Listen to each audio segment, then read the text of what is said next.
students, welcome to BBBN online classes and we were discussing about the amines.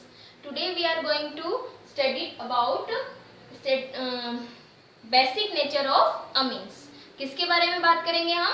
amines की basic nature और किस तरीके से हम कंपाउंड्स अगर हमें गिवन है तो हम उनके बेसिक नेचर का ऑर्डर कैलकुलेट कर सकते हैं। तो देखिए सबसे पहले हम बात करते हैं कि बेसिक नेचर जो होता है it is directly proportional to the plus I effect and indirectly proportional to the minus I effect. ठीक है, अगर किसी भी अमीन जो है हमारे पास में हाइड्रोकार्बन उसमें अगर प्लस आई ग्रुप जुड़ा हुआ है, ठीक है, तो उसकी बेसिक नेचर बढ़ जाती है और अगर माइनस आई ग्रुप जुड़ा हुआ है तो उसकी बेसिक नेचर डिक्रीज हो जाती है। ठीक है, जैसे कि हम बात करते हैं, एक तो हम ले लेते हैं CH3NH2, ये मैंने ले लिया है प्राइमरी अमीन। क्या लिया है मैंने? Primary amine. ठीक है, दूसरा मैं ले लेती हूँ सेकेंडरी अमीन। दूसरा मैंने क्या लिया है? Secondary amine. एंड थर्ड हम ले लेते हैं टर्शरी अमीन। ओके, और आपको पता है कि जो अमीन्स होते हैं वो बेसिक नेचर अपने लोन पेयर्स, नाइट्रोजन पे जो लोन पेयर होता है उसकी वजह से शो करते हैं, है ना। तो अब यहाँ देखिए, यहाँ पर मिथाइल का प्लस आई इफेक्ट आ रहा है। ये 2 डिग्री अमीन है, ये 3 डिग्री अमीन है। ओके, अब देखिए यहाँ पे मिथाइल ग्रुप का प्लस आई इफेक्ट आ रहा है, यहाँ पे दो तरफ से प्लस आई इफेक्ट आ रहा है, दो मिथाइल ग्रुप की वजह से। ठीक है, अब यहाँ पर 3 साइड से, 3 तरफ से 3 मिथाइल ग्रुप का प्लस आई इफेक्ट आ रहा है। तो आप खुद ही बताइए कि कौन सा नाइट्रोजन अपना लोन पेयर फटाफट से दे देगा? 3 डिग्री अमीन्स। Okay, Y? क्योंकि आपको पता है नाइट्रोजन पे पहले से दो लोन पेयर, एक लोन पेयर है और 3 तरफ से इलेक्ट्रॉन डेंसिटी और आ रही है ना। 3 तरफ से 3 मिथाइल ग्रुप जो होते हैं वो इलेक्ट्रॉन डेंसिटी भेज रहे हैं नाइट्रोजन की तरफ। तो नाइट्रोजन पर इलेक्ट्रॉन डेंसिटी क्या हो जाएगी? इंक्रीज हो जाएगी और इस वजह से नाइट्रोजन अपने लोन पेयर को फटाफट से दे देगा। तो इस वजह से जो 3 डिग्री अमीन्स होते हैं these are more basic than 2 degree and 2 degree are more basic than 1 degree amines.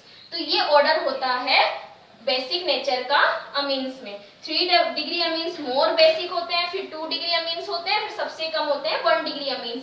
But most important thing, it is on this order follows only in gaseous state. ये सिर्फ गैसियस स्टेट में है। ये सब कब बात करेंगे हम इस ऑर्डर की? In gaseous state. 3 degree, then 2 degree, then 1 degree amines basic nature. ठीक है, ओके, सिर्फ गैसियस स्टेट में because of plus I effect. But अगर हमें एक्वस मीडियम गिवन है, ध्यान रखिएगा, इंपॉर्टेंट है, बच्चे कंफ्यूज होते हैं, गलत करते हैं, लेकिन ध्यान रखिएगा अगर हमें एक्वस मीडियम दे रखा है, क्या दे रखा है हमें? Aqueous medium. तो आप लोगों को मैंने फर्स्ट वीडियो में जब फिजिकल प्रॉपर्टीज हमने पढ़ी थी तब हमने बात करी थी कि जो अमीन्स होते हैं उसमें नाइट्रोजन के साथ में जो हाइड्रोजन जुड़े हुए होते हैं वो क्या शो करते हैं? हाइड्रोजन बॉन्डिंग बना लेते हैं वाटर के साथ में। तो जैसे ही ये वाटर के साथ हाइड्रोजन बॉन्डेड हो जाते हैं तो हम इसको बोलते हैं कि इनका सॉल्वेशन हो गया, इनका हाइड्रेशन हो गया है अमीन्स का।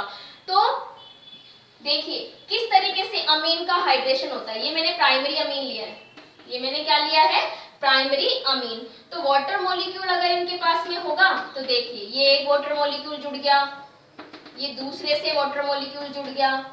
ओके, अगर हमने ये 1 डिग्री अमीन है, अगर हम 2 डिग्री अमीन्स लेते हैं, ये मैंने 2 डिग्री अमीन लिया है, तो 2 डिग्री अमीन में नाइट्रोजन के पास में सिर्फ एक ही हाइड्रोजन है तो ये इसका हाइड्रेशन कम होगा। क्या होगा? इसका हाइड्रेशन कम होगा। एक ही तरफ एक हाइड्रोजन है तो एक हाइड्रेशन इसका थोड़ा कम होगा। ठीक है, हम क्या बोल सकते हैं कि ये हाइड्रेशन का ऑर्डर है अमीन्स के। लेकिन अगर हम 3 डिग्री की बात करते हैं तो देखिए ये मैंने 3 डिग्री अमीन बनाया है ना। अब देखिए इस नाइट्रोजन के पास तो हाइड्रोजन है हाइड्रेशन नहीं होता है, इसका हाइड्रोजन हाइड्रेशन नहीं होगा। क्लियर? तो ध्यान रखिएगा कि बेसिक नेचर जो होता है ये किस पर भी डिपेंड करता है, हाइड्रेशन पर भी डिपेंड करता है। तो एक तो ये फैक्टर हो गया, और दूसरा फैक्टर और बताती हूँ मैं, दैट इज स्टेरिक हिंड्रेंस। दूसरा क्या है? Steric hindrance. तो देखिए 1 डिग्री में तो खाली एक ही एल्काइल ग्रुप होता है, 2 डिग्री में 2 एल्काइल ग्रुप होते हैं, और 3 डिग्री में क्या होते हैं? अमीन्स में 3 एल्काइल ग्रुप्स होते हैं। तो हाइड्रेशन का स्टेरिक हिंड्रेंस का भी इफेक्ट पड़ता है हाइड्रेशन के लिए।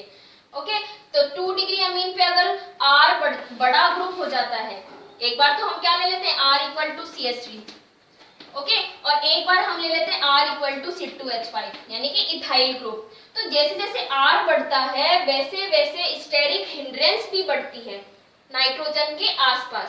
तो स्टेरिक हिंड्रेंस बढ़ने से हाइड्रेशन और कम हो जाता है, तो ये भी ध्यान रखिएगा। तो इस तरीके से इन तीनों का इफेक्ट, कौन कौन से तीन हमने इफेक्ट लिए हैं या 3 बातें करी है हमने। एक तो इंडक्टिव इफेक्ट की, एक तो क्या है, हम पहले बात तो हम एक्वस मीडियम में क्या फाइंड कर रहे हैं, एक्वस मीडियम में बेसिक नेचर की बात कर रहे हैं, किसके? अमीन्स के। ठीक है, ये चीज ध्यान रखनी है, इंपॉर्टेंट। एक्वस मीडियम में अमीन्स में किस तरीके से बेसिक नेचर का ऑर्डर होगा।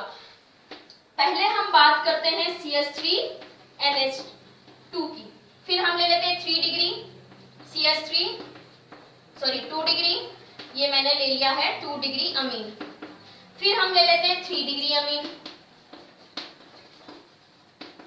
और एक हम ले लेते हैं अमोनिया। एक हम क्या ले लेते हैं? अमोनिया। साथ साथ में अमोनिया के साथ भी कंपेयर करते हैं। तो देखो 3 इफेक्ट होते हैं, एक तो होता है इंडक्टिव इफेक्ट, और आपको पता है प्लस आई इफेक्ट बढ़ता है तो बेसिक नेचर बढ़ता है, इंडक्टिव इफेक्ट। दूसरी हम बात करते हैं हाइड्रेशन एनर्जी, हाइड्रेशन, ठीक है। थर्ड हम बात करते हैं स्टेरिक हिंड्रेंस, स्टेरिक हिंड्रेंस। इन तीनों के कंबाइंड इफेक्ट से जो ऑर्डर होता है एक्वस मीडियम में 1 डिग्री 2 डिग्री 3 डिग्री अमीन्स का, वो गैसियस स्टेट का जैसा नहीं होता है। क्यों? क्योंकि हाइड्रेशन हो जाता है यहाँ पे। और इनका ऑर्डर क्या होगा, अगर हम इनका ऑर्डर लिखना चाहें यहाँ, जब हमने R इक्वल टू क्या लिया है, मिथाइल, तो इनका ऑर्डर हो जाएगा, सबसे पहले तो होता है 2 डिग्री अमीन, फिर होता है 1 डिग्री, फिर आएगा 3 डिग्री, और सबसे कम होगा अमोनिया का। तो ऑर्डर क्या हो जाएगा, 2 डिग्री सबसे ज्यादा होगा बेसिक नेचर का, फिर 1 डिग्री का आएगा, फिर उससे कम होता है 3 डिग्री, और सबसे कम होता है अमोनिया, क्योंकि यहाँ पे प्लस आई इफेक्ट है ही नहीं। ओके, तो ऑर्डर ध्यान रखिएगा, इसका ट्रिक मेथड मैंने लिखाया हुआ है 2130। क्या लिखाया हुआ है? 2130। अगर आपसे पूछा जाए ये ऑर्डर क्यों है, तो आप रीजन लिखोगे because of the combined effect of inductive effect, hydration and steric hindrance. Okay, अब नेक्स्ट हम अगर अब के बार मैंने यहाँ पर क्या लिए हैं, इथाइल ग्रुप लिए हैं। क्या लिए मैंने यहाँ पे? इथाइल ग्रुप लिए हैं। ठीक है, देखिए किस तरीके से, यहाँ पे मैं ले लेती हूँ C2H5। Okay, C2H5, C2H5।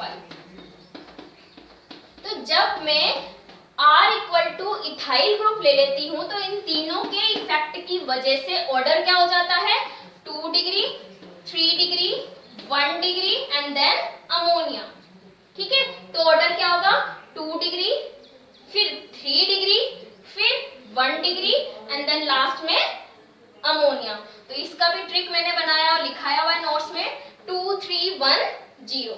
ध्यान रखिएगा, एक्वस मीडियम में ऑर्डर कुछ चेंज हो जाता है। ये 2 एग्जांपल हमें लर्न रखने हैं, जब R इक्वल टू मिथाइल ले लें या फिर R इक्वल टू इथाइल ले लें। ओके, नेक्स्ट देखिए हम कंपेयर करते हैं। एक तो हम ले लेते हैं aromatic amine, that is aniline. एक तो हम क्या ले लेते हैं, एरोमेटिक अमीन। ये लिया मैंने, एक हम ले लेते हैं RNH2 और एक हम ले लेते हैं अमोनिया। तो इनका बेसिक नेचर का ऑर्डर क्या होगा, तो आपको सबको ही पता है, ये तो प्लस आई इफेक्ट शो करेगा, और क्योंकि इसके लोन पेयर इधर चले जाते हैं क्योंकि फिनाइल ग्रुप जो होता है वो माइनस आई इफेक्ट शो करता है, और यहाँ पे ना प्लस है ना माइनस है, तो सबसे ज्यादा तो किसका होगा, इसका RNH2 का, इट इज मोर बेसिक। फिर कौन होगा, एमीन ग्रुप होगा, सॉरी अमोनिया, और फिर लास्ट में आता है यहाँ पे एनिलीन। ठीक है, तो ये ऑर्डर होगा अगर हमें ये तीनों दे रखे हैं, यानी एलिफेटिक अमीन दे रखे हैं, एरोमेटिक अमीन दे रखे हैं, then aliphatic amines are more basic than aromatic amines, ये हमें ध्यान रखना है। तो इस तरीके से अपना अमीन्स का सेक्शन कंप्लीट हुआ। अब अपन को इस चैप्टर में पढ़ना है डायएजोनियम सोल्ट। क्या पढ़ना है हमें, डायएजोनियम सोल्ट, जिसके बारे में हम बात करेंगे नेक्स्ट वीडियो में। Thank you.